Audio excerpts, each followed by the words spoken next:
Evander Blue, and you're watching my interview with Clark and CT Breakthrough, and we're on the water today. Big facts. This is a little special. I'm gonna be telling y'all a little bit about myself. I'm gonna be giving y'all a little bit of history of what I've been through, my life and whatnot. So I'm excited to get into that for sure. Oh yeah, man. So, how did you and your manager meet? So, starting with that, we go back to, the early days. Like, we've been boys since me and Jake. Mm-hmm. He's here as well, but you can't see him. But He's in the back. he's in the back. But On the wood. yeah. But we met. We met when we were same grade, went same school from the same town. And that was Middletown, right? Portland. Portland. Okay. Portland, yeah. Which is bordering Middletown, Right right? over the bridge. The bridge, yeah. So we met, and from a young age we played sports together, all that. So we were cool. And then we got real tight in middle school through basketball, whatnot. We weren't the best kids in school, So our parents sent us to Xavier. We went to Xavier, so we met a lot of people from Middletown, all over the state by going to Xavier. Mm-hmm. And we hooped there, and we just, we've really been brothers, Ever since. our whole lives. And, Yeah. it just, the way it's played out to this point, it's really crazy, that we're now in both these positions. Mm-hmm. And in a position where we really, can grind and go hard at this shit because, I was, for a while, I was stuck in a tough spot, and I was able to come out of that and, use it as energy and, to kind of use it as like a look into a new chapter in my life and, turning a new page and, really getting it for myself and being the boss that I know I could be, and I knew that there's nobody better than to bring our mans over here, and because, he's always been a smart dude, and, I'm not gonna say too much more about him, but Yeah. that's my man's, and I know he's gonna hold it down for sure. So. Fuck with that.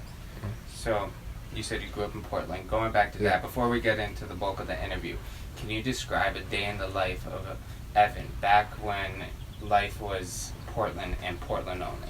Portland only. Man, day in the life. All right. So we talking like before I got my license? Before you got your license. Right. So. Hooligan shit. Yeah, hooligan shit. So I mean, man, I used to be on a bunch of fuck shit when I was a kid. My neighbors, all my boys, we were bad influences on each other. But we had our fun. My day would usually start. Whenever I wake up, get on my bike. I used to ride my BMX bike around just all over town. Yeah. Like, my boys. That was your way to get around. Yeah. And we would just ride down to the courts, the basketball courts, down at Brownstone. And we would hoop for a few hours, whatever we go to the shop across the street, get some candy, drinks.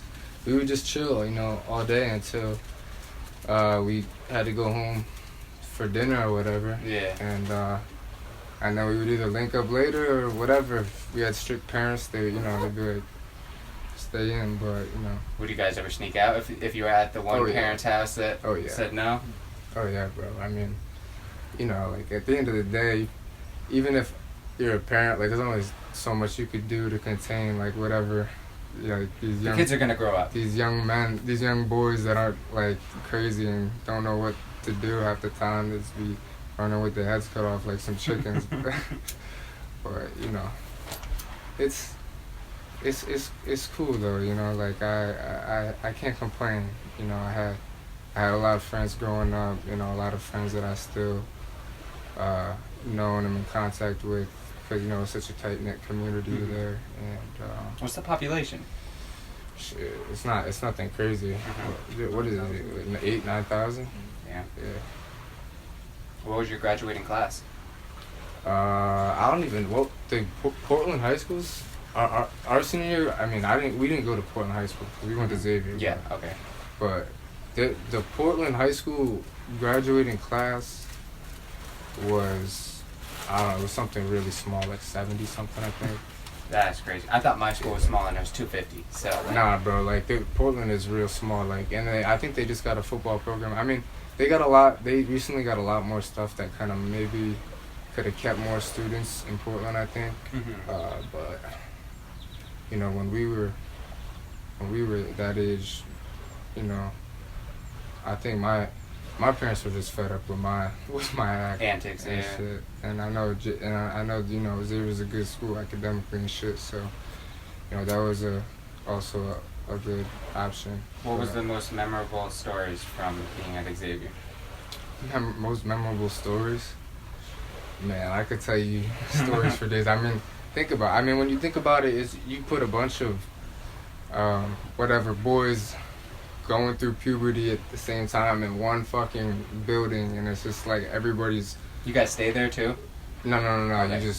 You go there and you go home, whatever. It's like a day school, but like it's crazy because they're so strict on you. Like when you're just a young age, when you're a kid, coming freshman and sophomore, they're just coming down on you for everything, and you're just like, man, like I fucking hate this place. Like, you know what I mean, like. And then I feel like, you know, as you go through it, whatever, you start to build relationships within the school, with teachers, whatever, people in the building. You know, it's different. You find your niche, whatever it is. But, you know, especially for me too, doing music and shit, like I was almost, you know, hesitant to put out music like that in high school because I didn't want to, you know, get clowned, you know, by other people in my school and shit, because that's really how it was. Like people would just flame each other, like before school, after school, like it's all due. So we all had no filter, you know what I mean? Yeah, of like, course. Like 15-year-old, like yeah, like they're ruthless. Ruthless. Like I can't even tell you the amount of times I wanted to like fucking bang just out, leave. Yeah. like getting tight over just like words, you know what I mean? But like that's just how it was, and you know, it's just like it was in terms of sports and shit. There, it was dog eat dog. Like you had to be a dog to really like get yours. Like, you know, and that's why I ended up playing college hoop. Where at again? At Western. Western, yeah. And when I actually got to Western, that's when I started, you know, making music more. Yeah. Like I started doing it on my own, just fucking like recording myself. I'd have people send me beats and shit, and that's kind of really just how like I started experimenting with my sound and shit. And there were shitty mixes and stuff, but you know, I feel like without that period, you know, that dorm life period in my life, I would have never really buckled down and tried to actually make music. You know, got to where I am. You know, just ever since then, it's been just a grind and just making connections and just building. Yeah. You sound almost just lost it all. Almost just lost the whole fucking. Yeah, of course. You need lighter. Damn, son. But nah, yeah, like my road here to where I'm at today, like in terms of what my sound is like and everything now, I truly think that it's almost like, you know the saying, like everything happens for a reason. Like, of course, yeah. I really feel like the universe put you know, yeah, it made everything happen all at the same time. Whatever relationships I was in that I'm not in anymore, whatever, you know, people I used to be with, whatever it is, bro, like, I really feel like the universe, you know, has a way of making shit happen like that. And it's like in the moment you may not want it to go the way that it went, but then you realize in retrospect that it was actually the right thing to do. Yeah, exactly. And I'm honestly like, I'm just grateful for like, you know, what I know that I could do and shit, and you know, I really want to be able to build myself that platform so that I could really show people how much I truly care about this shit and how much I truly like. You're serious about it. It's not a joke anymore. It's not a joke. You know what I mean? Like, and like, I feel like a lot of people who know me, like, understand that. You know what I mean? But there's a lot of people who have just been like, who have heard Evander Blue, or they've been like, oh, who's Evander Blue?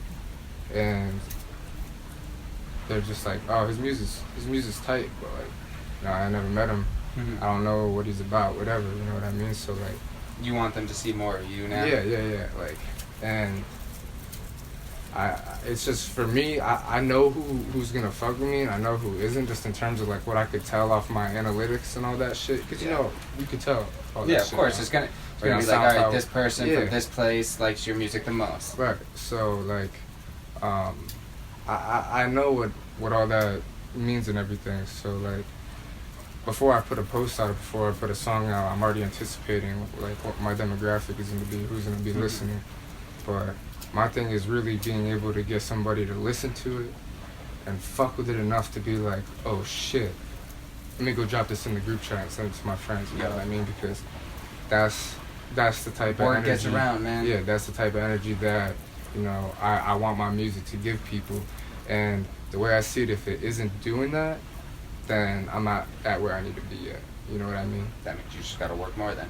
Exactly. But granted, there's people that are like, I don't even know, you know. Any artist will experience it. Like, they'll hit you and they'll show you love, you know what I mean? And that's a good feeling. It is. But, you know, at the end of the day, like, I don't want to have to, like, anticipate that or like, think about that even being a thing, you know? I just want to know it in the back of my head that that's what my music is making people feel, you know? I feel that completely. Yeah. So what music was going around in your household when you were young? What were you what was in the house? My dad was a big classic rock guy, so I can see that. Yeah, I you know, I love me some good classic rock, like Leonard Skinner, Pink Floyd, you know, even all the way up to like the Stones and shit. You wanna grab me that ashtray? Yes, sir. That shit heavy. Oh yeah, that shit is. Nah, but yeah. So like those bands, like even like Nirvana, bro, U2, like just, you know, so the great bands of, you know, our past generations. But I've heard it all, you know. Like I really listen to music like that. Like I've heard it all, you know. So do you listen to that shit now when you're like getting yourself in the mood, or do you just focus on like music that sounds like your music and try to emulate something like that? Yeah, no, I mean, I still listen to all types of music because, you know, for me there's just certain songs that I love that just always do it for me, that put me in a certain mood. But I definitely like to, you know, expand my horizons per se and listen to a bunch of different kinds of shit because you never know where you're going to get inspiration from. Exactly. Something that I like really got big into a couple of years ago was lo-fi. But what happened with lo-fi is that it really brought me down the direction of jazz. And then I started like listening to Miles Davis and all of the like goats, and I derived inspiration from that. Where 5 years ago I would have never thought to look at jazz. I would have been like, jazz? What? Nah, fuck that. Right, but that shit. See, that shit. You're just you look at it differently now. You know, like it actually changed the way you think about it overall because, you know, you actually understand it. Like same thing with people. You know, people will look at someone but they don't truly understand them until they, you know, dissect them. That's like the way you're asking me questions right now. You know what I mean? You're learning something new about me. Exactly. Every time you ask me something. So, and I think a lot of times people are able to maintain their image because, you know, not enough people are asking those questions. You know what I mean? It's interesting. So it's just like on the surface for a lot of these people. Yeah. And that's a big thing. So many people can look good on the surface, but until, like you said, you dissect them, that's when you're actually going to like figure out the character. Like they always say, don't meet your idols because you might be disappointed. Right. And like the music still might be great, but the person might be the exact opposite you were expecting. Not the guy that when you woke up in the morning and he was like inspiring you to do what you were doing, then he says fuck you when he sees you or something. Exactly. But the sad thing is, not everybody's music is a reflection of who they are. You know what I mean? Like, it's just, there's so many different kinds of people out there, and there's so many that, and everybody's their own person, everybody has their own emotions, whatever.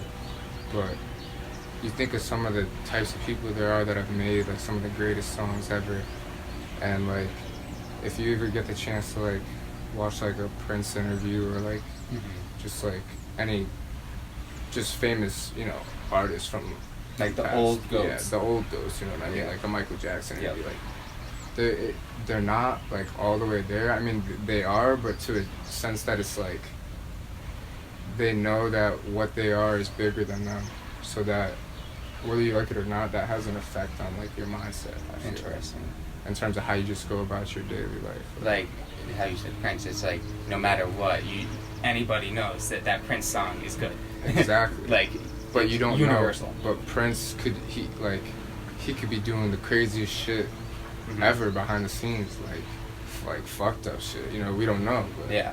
You know, he could. That's just the type of person people could be, and they can make great fucking music. You know? So I think people love to be fans. Like, if the music makes you feel something, you know what I mean, then that's how you get a fan. Because if the music could hit whatever, but if it doesn't make you feel something, it doesn't get your heart going. Yeah. If it doesn't, whatever, cause you to, whatever, get the chills, you know what I mean? Like, there's a lot of different terms for it, but, you know, that kind of music is the type of music that, you know, gets you a fan base, gets you, because people can relate, and people always want someone to relate to. The 9-to-5ers. Yeah, you know what I mean? Something to relate to. Like, for me, like, I want people to be able to relate to my music, and just in terms of what they're hearing me saying, like, oh yeah, it's like that for me too, you know what I mean? And still, like, be fucking with it because they like how it sounds. Yeah. You know, that's the key to it all.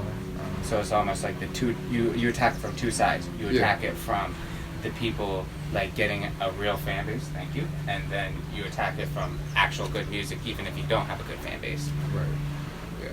That's smart, man. It's at the end of the day, there's no perfect way to go about it, but I'm a true believer in just if you keep, you know, if you wake up every day and just truly believe that you are, you know, whatever, a rock star. Yep. Like, you live that life every day, and you grind and you put yourself in a position to be what you want to be, you will get there, you know? Like, I feel like that's just how the world works. So my life is way too long. I have way too much time for me not to figure it out, you know what I mean? Yeah, facts. I try to keep it real, you know, and I try to, you know, make music that people can feel. I wake up every day and I truly try to accomplish the same goal. And I really don't think I can stop until I do. And then, you know, that is Love that, man. to make it, man. Make it in this shit. It's cutthroat though. You know, it's not easy. So let's go into what you can tell me about why you decided to go solo. So, in terms of me going solo, I have been solo since April. Okay. End April. I'm not gonna get into the details in terms of why, but you know, I think it was the best thing that could have happened for me. And I think that it's helped me grow a lot as an artist. And I think that, you know, obviously for those who followed me, who know I was working with Autotune, and you know, that's just, we had our time together, we made a lot of great music, but it is what it is, and you know, it's all cool, and you know, everything's cool. There's no beef on any ends, you know, it's all love at the end of the day. But you just thought it was the best business decision for your brand. Yeah, just a smart business decision. I think they agreed to, you know, at the end of the day, it was good business for each other on both sides. And, you know, I'm always going to keep my options open, and, you know, if working with them in the future is an option, you know, I'm always down to talk about it and everything. So what I really wanted to ask is, why do you classify yourself as an alternative artist? Alternative, because I feel like alternative is really the only genre that I feel like anything kind of goes. You know what I mean? Like, and I feel like with my music, it's kind of gotta be anything goes, because, you know, not it's not often that like whatever my music gets heard on like a major level. Mm-hmm. You know what I mean? So like It's like counterculture almost. yeah, Okay. I don't really know how to describe it, but yeah, something like that. Because when I was making music, I was doing the same thing. Like, I literally tagged my shit as alternative rap. Yeah. And then I saw Felly had his Strawberry album. Right. It was actually considered under Apple Music alternative rap. And it was like the first time I had really started seeing it. So like you said, alternative rap is starting to become a new genre. And it's like, it's almost borderless, like genreless. It really is, yeah. No, like the way I think about it, every kind of music could be labeled alternative. You know what I mean? Okay. But it's the music that doesn't really fit into a particular category that is more alternative. Like my music, I'll dive into like punk sounding, emo sounding roots in some of my songs. Yep. You know what I mean? And that might not be perceived as well by the hip hop community, but more by like the punk, whatever, alternative community. Yep. So that's why you put it or call it alternative, whatever. So both sides can kind of, because people from hip hop will go into the alternative side and listen. You know what I mean? Mm-hmm. Like people like alternative music. But alternative music is like, it's the vibe sometimes.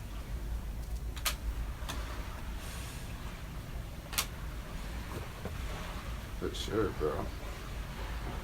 Who are your favorite alternative rappers out right now? Shit, I mean,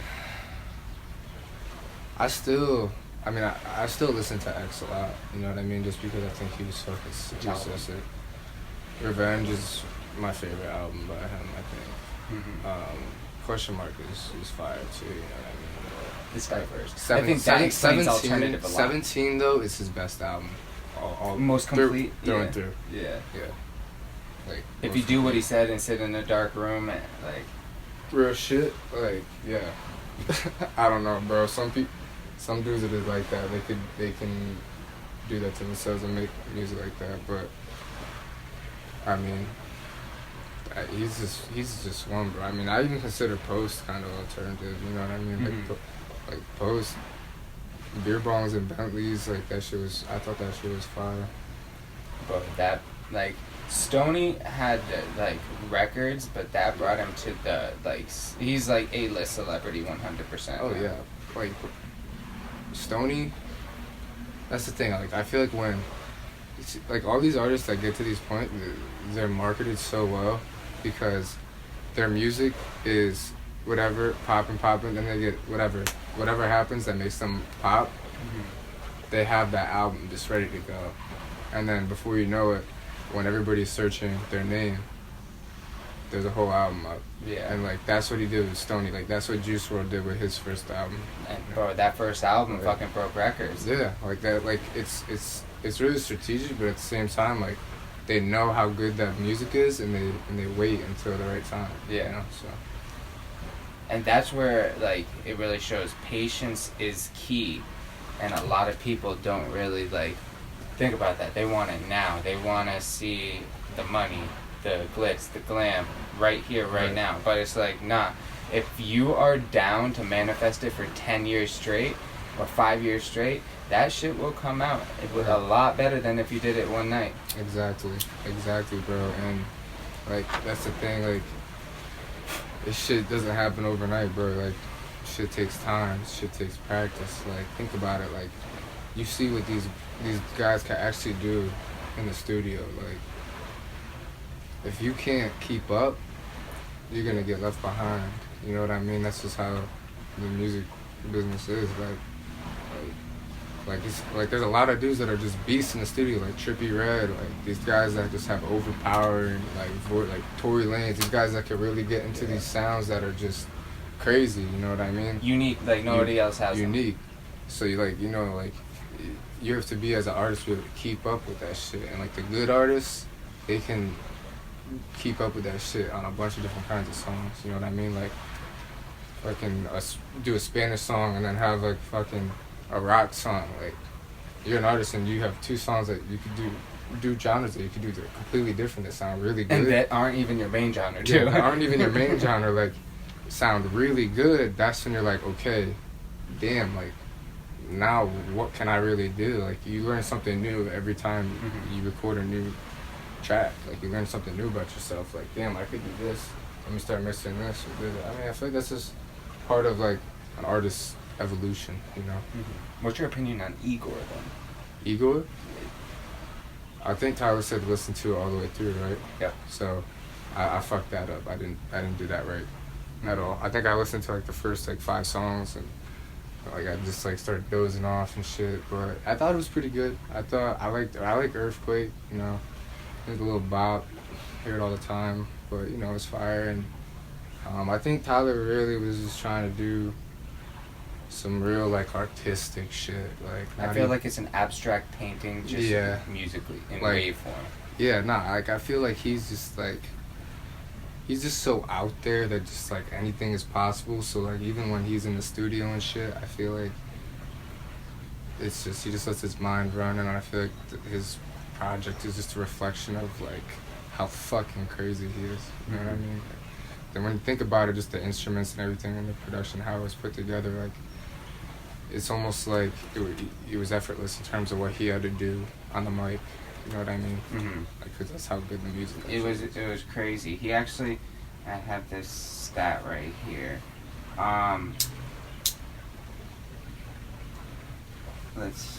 Tyler, the Creator. Come on, load the whole thing.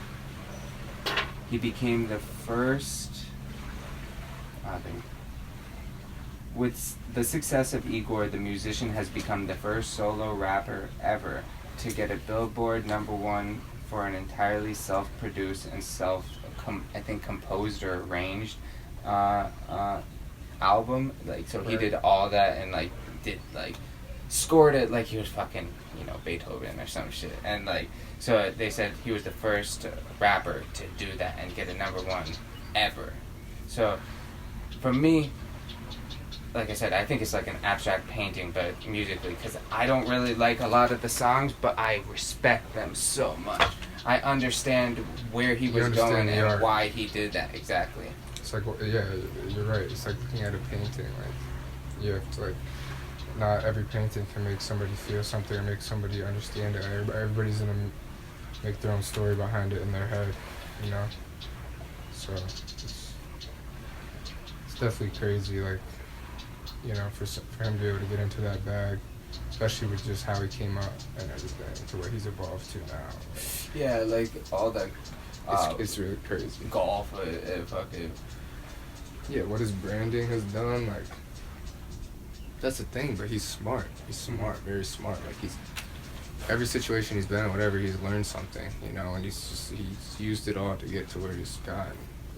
And that's the key in life, you know, using each connection you make, each thing you learn, through whatever it is you're doing.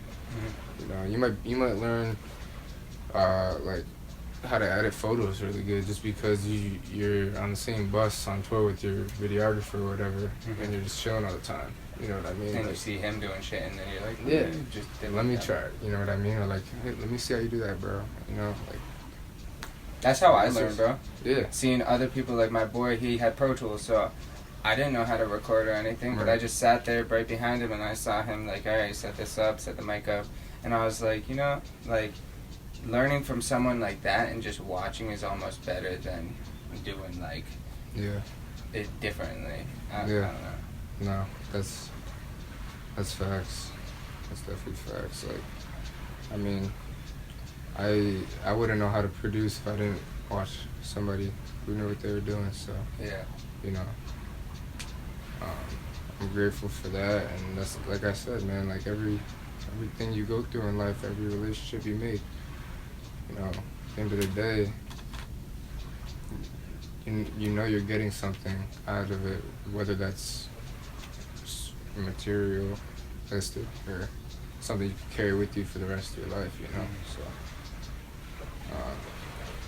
but that's definitely important. Let's talk Sedated. Sedated. That came out, what, May 1st, right? Yep. So, What Yes. was important about this first release? What was important about this, man? A few things, man. Like, first, it was mixed by T-Biggs. The GOAT. The GOAT. Got me right. You know, T-Biggs, he's been looking out for me. You know, he's my homie for sure. You know, T-Biggs, he'll get you right no matter what. Pause, but Mixedbytbiggs.com. Mixedbytbiggs.com. You know, I did a couple mixes on it myself, and I sent it to him because I produced it too. So I started out with just playing some chords on the piano, and I laid something down, and then I laid a guitar down, and then it turned into a nice little, you know, layer, and laid a few more of those down, threw some drums on, and I just, you know, sang over it. And like the first like 2 lines where I said I'm sedated, medicated, I just sang those 2 lines, and I was like, all right, yeah, I'm gonna go off this. This is kind of how it happened. Like, and then I just started writing. You know, I write all my songs. You know, I've been trying to produce a lot more of my songs, or at least be involved on a lot of the production. Just so you can really have a hand in everything with your product. Right, because, you know, like, a lot of times when I'm recording, I hear things, or like a lot of times I used to, when I was really solo and everything like that, like I used to, get this light on? Yeah, get the switch, yeah, to the right. That'd be great. Okay. All right. Just so when it starts getting dark, it doesn't... No, yeah, I feel you. What were we talking about again? Oh, yeah, the production and shit. Yep. Yeah, so... Sedated. So, yeah, and Sedated. So, yeah, I finished Sedated. I did a few of my own mixes on it in Logic. Sent it to T-Biggs. He was like, yeah, it's fire. I'm sure I can do with it. So I sent him the stems, and he fucking bodied it. Came out fire. I was like, word, like, and I felt like, you know, this is my first single, you know, since I consider myself solo now, and everything, so I wanted to make sure it was fire, and I just really believed in it. I thought it was a fucking jam, so I dropped it. Had my boy Pat, shout out Disembodied, same dude, he doing visuals for me and stuff. You know, he's the homie. He did the cover art for that. That shit's fire too. Yeah, I'm sure he appreciates that. Bro, that shit look like it was lit. Yeah, but yeah. So we insert right here. insert yeah, at Disembodied, whatever. But we got for Sedated, I got it in like a couple playlists. It's like small playlists and stuff, you know, just like different places I can submit my music to. You know, it's very, I've kept it very organic with my Spotify and everything, so like I haven't really reached out to any big playlists or anything yet because you know, I still feel like I'm building my brand and everything right now. But with that being said, I feel like I still have a lot of content that's gonna be on the way. Yeah. And Sedated for me, going back to it, was just really, you know, the kickoff for everything, because I realized, I was like, boom, all right, I could produce a fire record. I know that now. And I know that I have no problem recording and mixing myself, or, you know, getting help with my mixes. So yeah.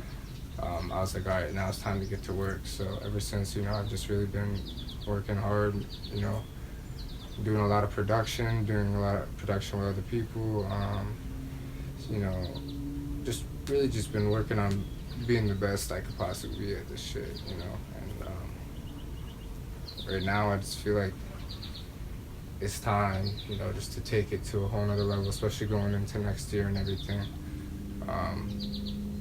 Just the grind's about to be even crazier, you know. I'm gonna have a lot of stuff coming, you know, projects for sure by the end of the year, so I'm really excited. What can we know about that? You don't have to say too much. Yeah, no, I'm not gonna say too much about that, but what I will say is everybody's gonna be shocked. Mm-hmm. Yeah, for sure. It's gonna shock you. Solo, just you? No. We'll see. Yeah. We'll see what happens. Yeah, I'm not sure yet, but I definitely know I have enough solo songs Mm-hmm. for a solo project, no features. But we'll see what happens with that. But I just, a lot of people, have seen kind of me evolve as an artist, get to where I'm at now. Yeah.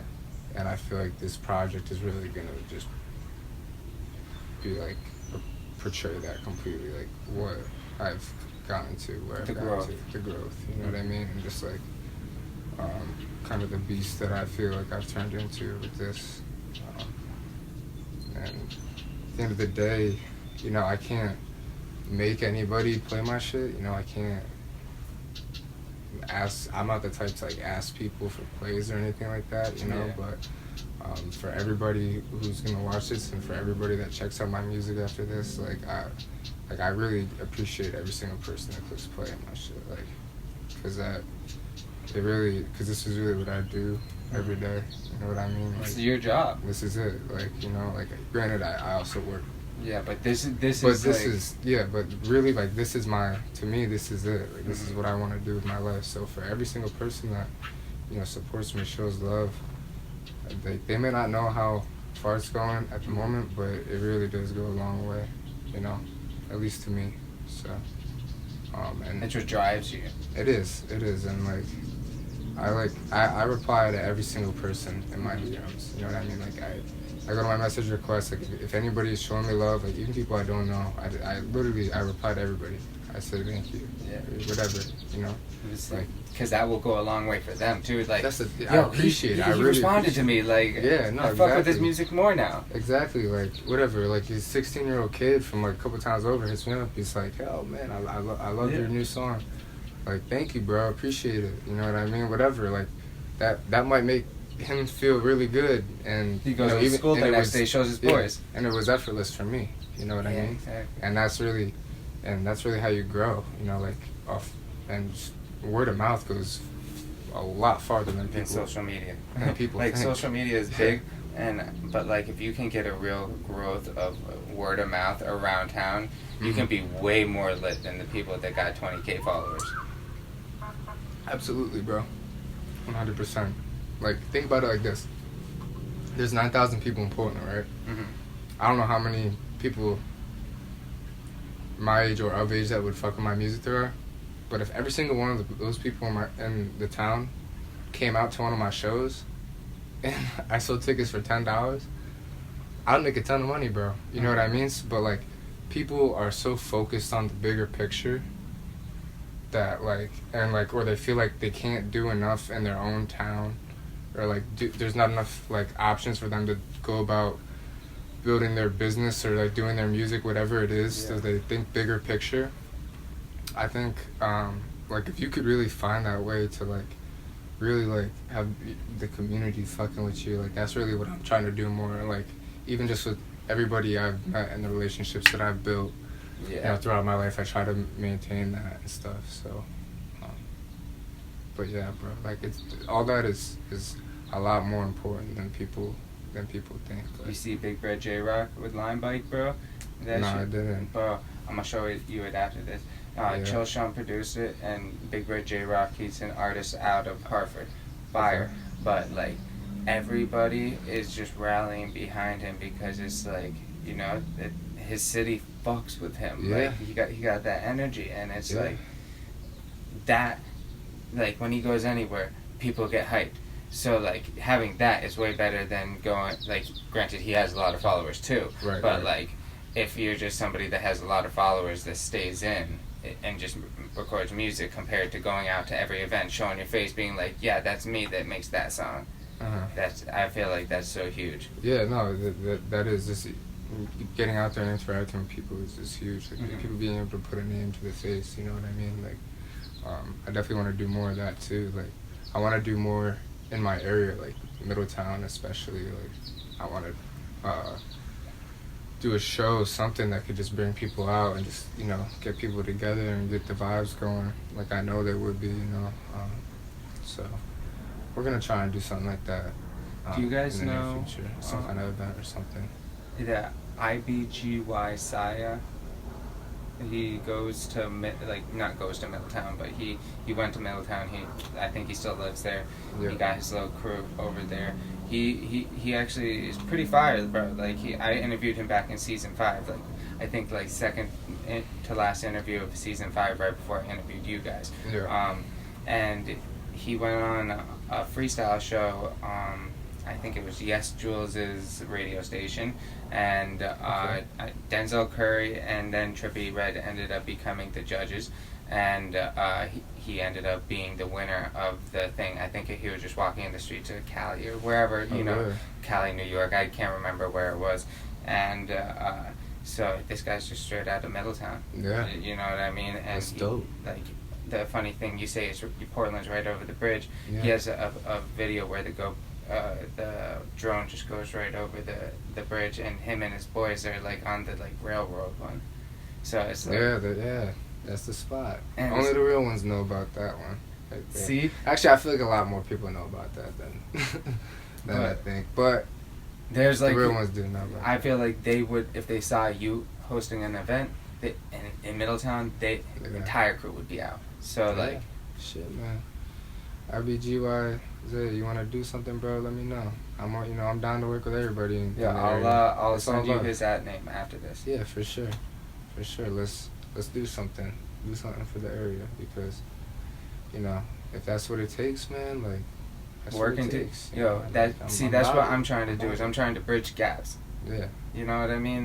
Bro, yeah, that's why you need to be appreciated, because not too many people are doing that like you are. I appreciate that, man. Like, I even just appreciate you, letting me be able to, talk to you, tell my story a little bit. For those who don't know who I am. I feel like we're just boys chilling right now. We're not just for real, like that. Not even. That is how it is at the end of the day. But yeah. It goes, a lot farther than you think, bro. And I do appreciate that, bro. Well, hey, it's for the culture, man. We're all like, That's I just facts. can't wait. My thing culture. is 2 years from now, 1 year from now, when everybody's at the top from Connecticut and we're just funneling the new people in. Mm-hmm. Who's gonna say, who's gonna stop us? You already see what's happening in Connecticut right now. It's been happening crazy. for more than 2 years at this point. Yeah. Where people have been bubbling. Right. Bro, 2020s, that's our decade. I think it is, man. I really do. I was thinking about it. Like, a lot of people tell me, man, like, next year, bro, that's your year. And I'm like, shit, I'm trying to make it this year, but, you know what I mean? Because I genuinely have to, like, fucking believe that, you know, that tomorrow, like, my shit's gonna pop. Exactly. Otherwise I won't be able to do it's this like shit. the believing it is really the key part to manifestation, because if you don't believe, then you're not going to think you can get it. But if you can really picture yourself achieving the goal, it's going to be in your hands. Exactly, bro. Like, that's really what it comes down to. Like, and I really, I really do believe that, this shit is meant to be, and I'm on the right path. So, it's all about the grind, though. It doesn't stop. Like, whether you gotta wake up and work a 9 to 5 and then go do your shit, do it. Like, no matter how hard it gets, because it's gonna be worth it. I haven't had the easiest last 2 years, but just in terms of my life, life shit happens to people all the time. You lose somebody, or whatever, your parents split, or whatever it is. Like, that shit happens to people all the time. It's a roller coaster. It is.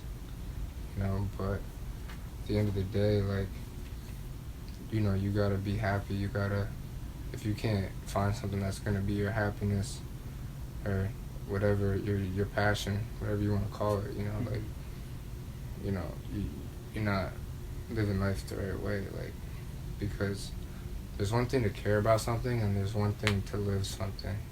Yeah. Like, I can say I care about music, but am I really, like, about it like that? Like, am I living it? Like, is everything I mostly do in my life involved with music? And then when I think about it, I'm like, yeah, pretty much. So, yeah, like, I gotta be doing it the right way, you know what I mean? It's like you check it off, you're like, yes, I am doing that. The mental note that is like. And if I see something that someone else is doing and I'm not doing it, and it could be something small, like what they're doing, like just in terms of their grind, you know what I mean? Like, it's not like stealing anybody's wave or anything, or like whatever it is. It's just understanding what they did to get to where they are, and applying that to your current situations, and seeing what you can do. So I think that's important too. Facts. For sure. One of my boys actually, he told me every morning he tells himself 3 things: pray, think, and focus. 3 things you should do more in the day. So every morning. 3 words to live by. Exactly. For sure. Every morning I think PTF.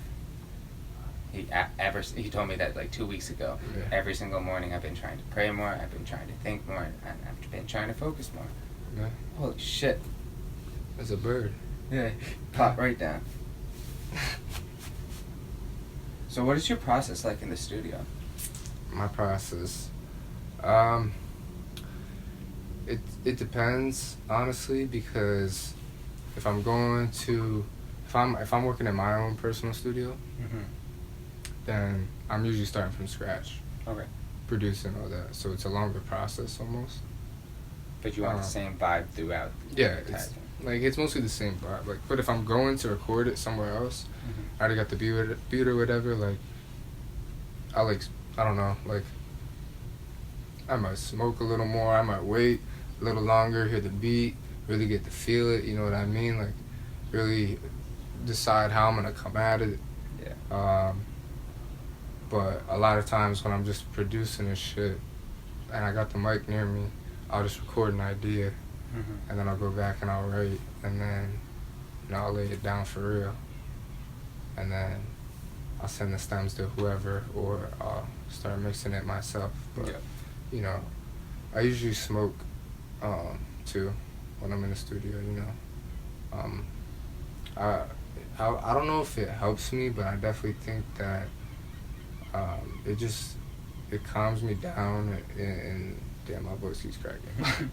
But it calms me down and shit, and it keeps me, like in a good place. Yeah. And I feel like, too, it also keeps me in a place where I could really go in any direction. You know what I mean? Like I'm high, all right, whatever. But now, am I gonna go record some fucking like screamo shit, or am I gonna go get in like to a little bit of an R&B bag? I could really do anything with it. So I feel like I just think that helps too.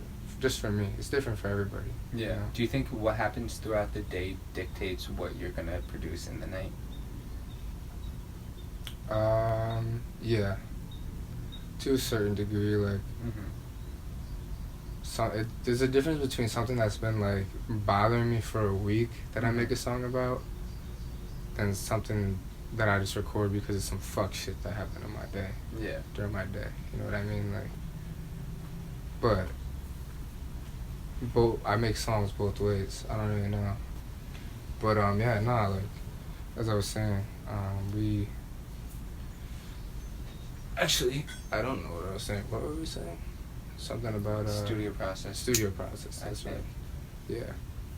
Studio process. So yeah. So like as I was saying, in terms of just like my whole process, I try to, let the beat take me in the direction first, and then like even sometimes I'll like to sing like a song I already know, that's like someone else made. I'm start singing that over the beat, and I'll be like, oh wait. Now let me do it like this, and then let me do it like this, and let me do it like this. Sometimes I'll get a crazy hook out of that, A lot of people don't do that enough. Go back and see how other people did it, over similar sounds. But still, at the end of the day, it's all original, Like, that's from the heart, everything I put out, everything I put in. I definitely think I have a unique sound and shit, so. One that stands out, at least. Yeah, for sure, because a lot of people, like, just don't expect it, you know what I mean? Like, they're just like, damn, like, you can really, like, get down like that, because... And it's not only spitting, but, like, you can also fucking, like, ride them. Sing, bro. Weight. Yeah. Like, I actually sing, you know what I mean? Like, I used to sing, I used to do chorus and all that shit back in the day, Word. You know. Did you ever do the like after school a cappella group? Nah, I couldn't do that. Bro, I was in my You were group in that? final cut. Yeah. It was only because like the group was all the fucking like football players and everything, so I was like, alright, I'm at least down with this, but like, if I hated sorry, it everybody every Wednesday I'd have to go and I'd be like, we'd all just show up fucking stoned, and then we'd be like looking there like eyes trying not to be red, like seeing if anybody would notice, and like we went to some performances like baked, like me and my boy smoked a fucking like wood. We drove down quickly, like power smoked it. Yeah. I think it was either a wood, it was like tobacco at least. And then we pull up, we come in, and then one of our members that wasn't like, you know, like wasn't one of our boys. It was Right. like, you guys smell like fucking dope, and we're like, damn. We go walk down the aisles and like in front of all the parents.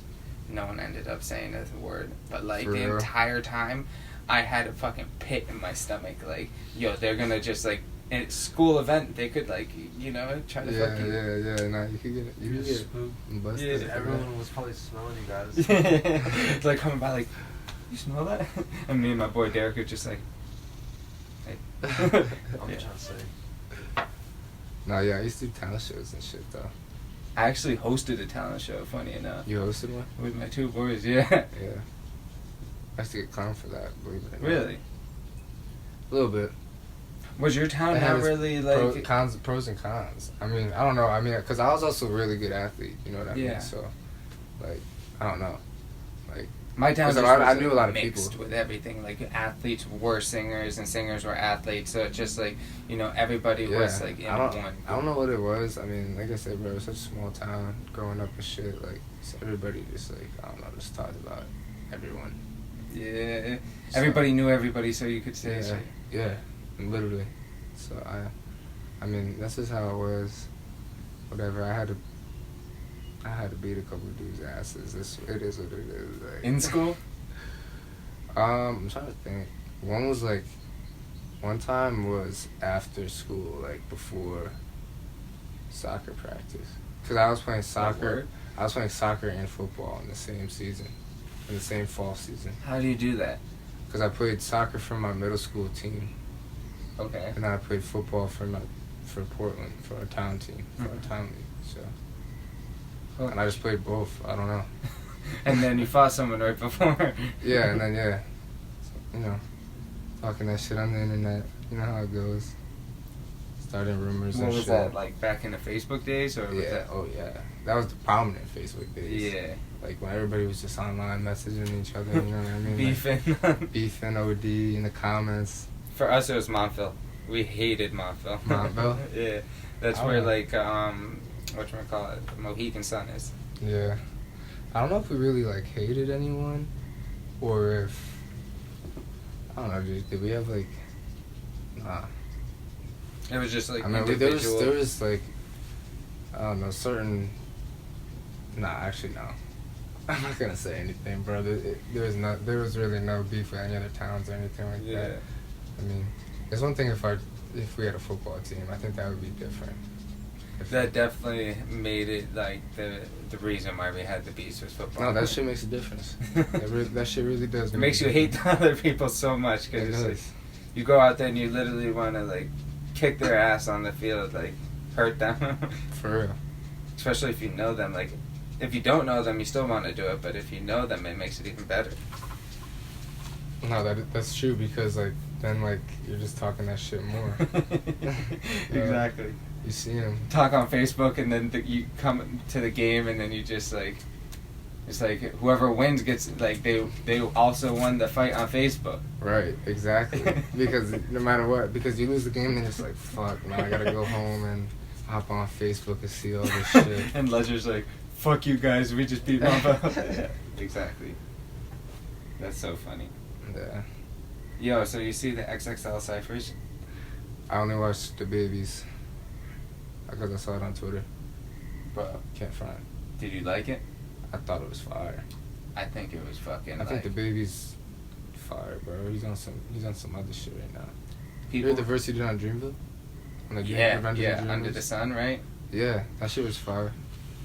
I think that was the best thing that he needed right now, was for someone like J. Cole to have him on the opening track with Kendrick just on a random feature, and then just throw him at the very end on a gospel beat, like that he, you know, like You know he was gonna fuck it up though, and he did.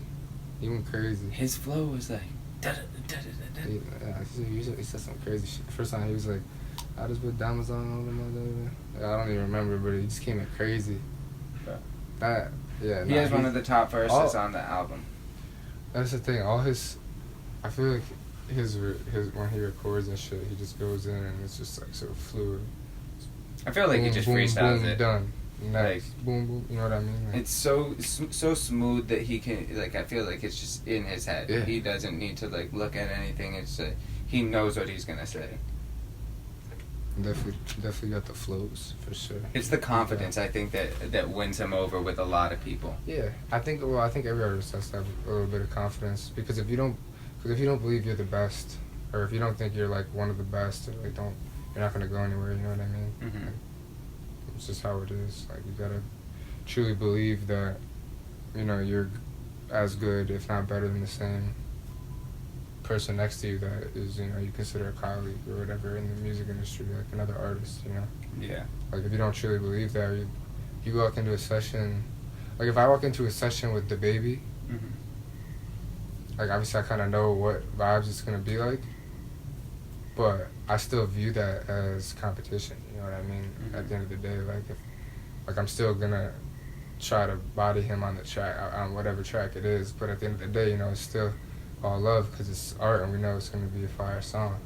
But, That's like Kendrick's, what was it? well, that's gotta be the mentality though in every session. I feel like, because that's Control. Because that's what makes each artist go harder. Yeah, you know what I mean? exactly. Like, Makes you want to go in and record your verse over again with new lines. Almost. Right. Like if I'm in LA for a week and I don't know, whatever, Trippie Redd, someone's on my Instagram and hits me up, and he's like, pull up to the studio. Like, that's my one shot. You know what I mean? Like, I'm not gonna fuck that up. He's gonna be expecting that I'm gonna be coming with some crazy shit. You know what I mean? Because if he went out of his way to hit me up to come to the studio, you know, he's gonna be expecting me to do some crazy shit. So, you know, I gotta Deliver. I gotta be ready for that, you know. So, and if I don't believe, like truly believe that I can do that, if I don't live that, you know what I mean? Like I keep saying, live that, like really live that, then you know, it's not gonna go anywhere. You know, and I'm really trying to be like more, especially at Central too. Because I'm gonna try to integrate myself more at Central too, because I think. Oh yeah, because you're gonna be at Central, right? Yeah.